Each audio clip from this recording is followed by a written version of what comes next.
Good morning friends. मैं engineer Dinesh. दोस्तों, नौकरियां तो जा रही हैं।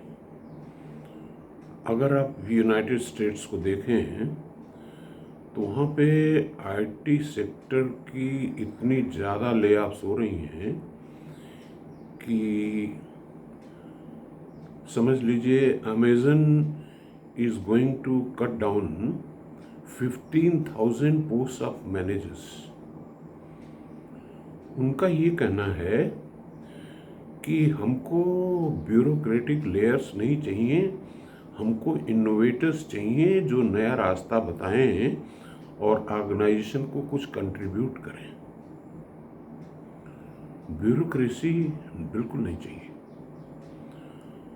तो अब देखिए भारत की जो स्थिति है, यहाँ पे क्या है कि इतनी ज़्यादा ब्यूरोक्रेसी है, इतनी ज़्यादा लेयर्स हैं कि आपने कोई एक चीज़ बनाई, कोई एक आइडिया आपका दिमाग में आया, आपने कोई प्रोजेक्ट बनाई, तो उसको 4-5 लेयर्स से गुजरना पड़ेगा और हर लेयर वाला आपसे सवाल पूछेगा और इन द प्रोसेस वो बच्चा पैदा होने से पहले ही मर जाएगा।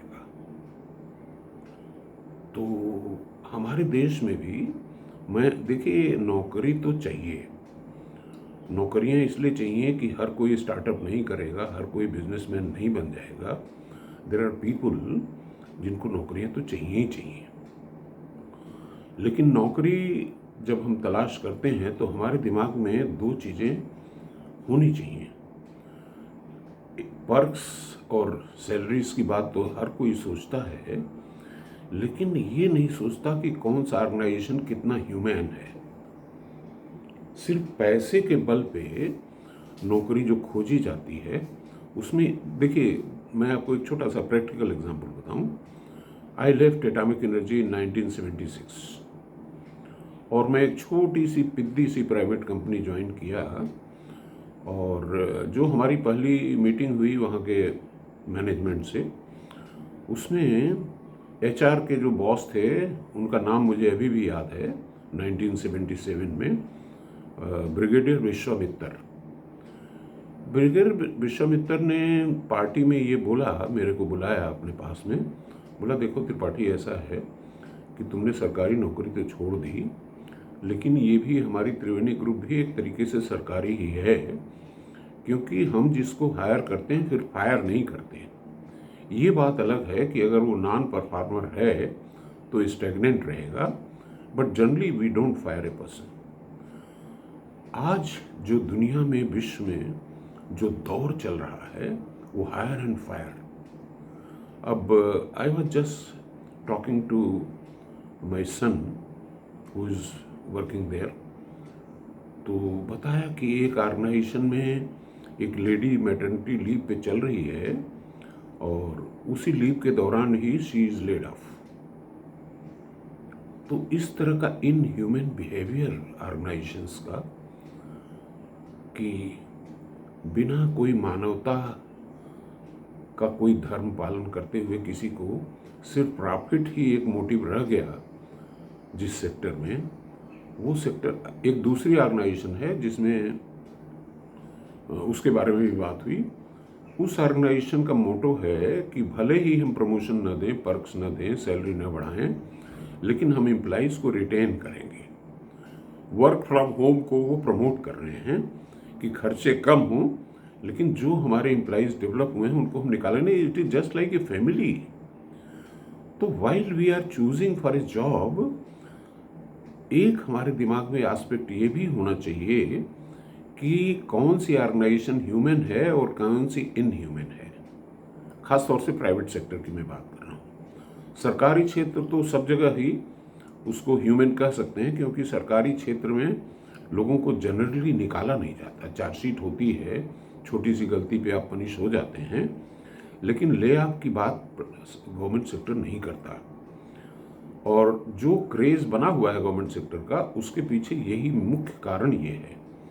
तो ब्रिगेडियर विश्वामित्र की बात मुझे इसलिए याद आती है कि हमारी जितनी भी ऑर्गेनाइजेशंस हैं उनको सोचना चाहिए कि एक ह्यूमन फैक्टर को भी अपने दिमाग में जरूर रखें अगर उनको सरवाइव करना है, क्योंकि ultimately if you are only running for profits. देखिए, नेहरू जी ने JRD से एक बार कहा था कि I hate this word profit. सिर्फ प्रॉफिट मोटिव पे ही ऑर्गेनाइजेशंस को चलाना मेरे ख्याल से उचित नहीं है। ह्यूमन फैक्टर भी होना चाहिए टू सम एक्सटेंट। दूसरी चीज़ जो आज की हमारी थॉट वेव का है कि मैं देखिए यही चीज़ बता रहा हूँ लोगों को कि किसी एक नौकरी या एक सेक्टर के पीछे सारे लोग मत दौड़ो, अपने एक दूसरा जो अल्टरनेटिव है उसकी तलाश में हमेशा रहो, चाहे आप नौकरी में हो या नहीं हो।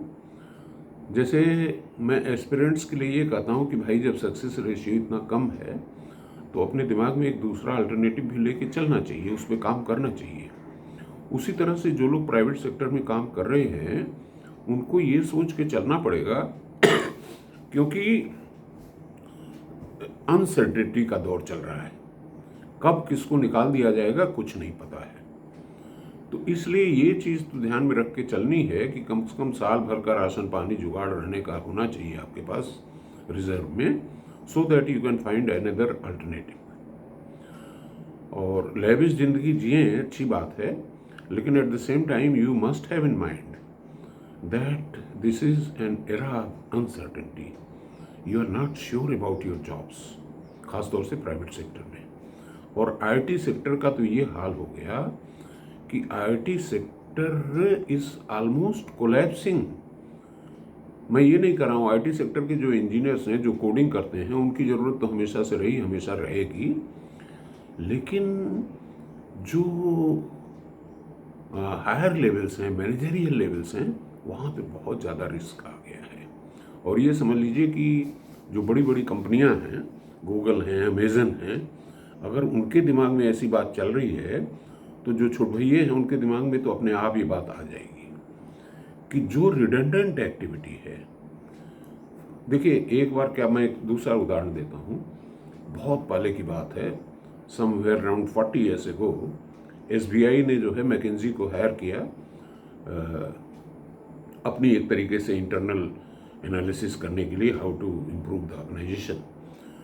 तो मैकेंजी ने ये बताया कि जो SBI है उसके 10% customers are responsible for the 90% turnover of the bank, और बाकी 90% जो उसके कस्टमर्स थे they give around only 10% of the turnover. तो मैकेंजी ने ये सजेस्ट किया कि ये जो 10% कस्टमर्स हैं जो 90% टर्नओवर कंट्रीब्यूट कर रहे हैं, डिपॉजिट्स और जो भी लेन देन है, तो ज़्यादा फोकस उनके ऊपर होना चाहिए if you want to improve the profitability of the bank.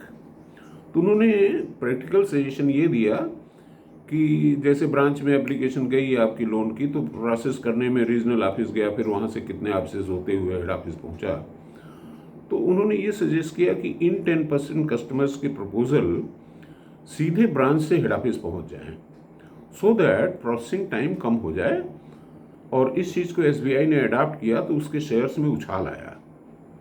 यानी कि हर क्षेत्र में इस चीज़ को लागू करने की आवश्यकता है कि ये जो मैनेजमेंट लेयर्स हैं, ब्यूरोक्रेटिक लेयर्स हैं, कि छोटे साहब, बड़े साहब और बड़े साहब, इतनी लेयर्स में जो पास होता है तो इतनी देर में आइडिया किल हो जाती है, अनलेस कि बेचारा नीचे वाला बंदा उसको बहुत ज़्यादा परस्यू करे। देखिए, मैं एक छोटा सा अपना ही उदाहरण देता हूँ कि जब मैं for the first time I thought about an underground canal in UP, तो जब मैंने प्रस्ताव बनाया तो सबसे पहले तो मेरा इमीडिएट बॉस ही, उसने 20 सवाल दाग दिए कि अंडरग्राउंड में ये हो जाएगा, वो हो जाएगा, उसके अंदर सैंड आ जाएगी तो उसको कैसे क्लीन करोगे, बहुत सारे। फिर नेक्स्ट लेयर पे गया, फिर नेक्स्ट लेयर पे, फिर जो टॉप लेयर थी, बट मैंने परसिस्टेंस रहा उसमें और मैं टॉप तक पहुंचा और उनको आइडिया समझ में आई तो मैं I was able to implement it. और जो बाद में अभी तो 86 या 100 कनाल्स उस डिज़ाइन की बन चुकी हैं। तो एक्चुअली प्रॉब्लम क्या है हमारे देश की कि there is so much of bureaucracy कि आपका इनोवेशन वो किल कर देंगी, आपको पनिश कर देंगी, आपको किसी लायक नहीं छोड़ेंगी। तो हमको सीखना है आज की तारीख में, इस अनसर्टेनिटी के टाइम में, कि अगर हम जॉब सीकर हैं तो ह्यूमन ऑर्गेनाइजेशंस देखें। दूसरी चीज़ है कि ब्यूरोक्रेसी की लेयर्स तो ख़त्म करनी ही पड़ेगी अगर हमें सरवाइव करना है इस टर्बुलेंट टाइम में, कि अगर कोई अच्छी आइडिया आती है तो उसको हम कैसे एम्ब्रेस करें, ब्यूरोक्रेसी उसको खा न जाए। इसका ख्याल खासतौर से 140 करोड़ के मुल्क में तो करना ही पड़ेगा, क्योंकि it is the innovators who will create new jobs, who will create new India. और उनको आप अगर क्रश करते रहोगे, पनिश करते रहोगे, तो देश तरक्की नहीं करेगा। Thank you.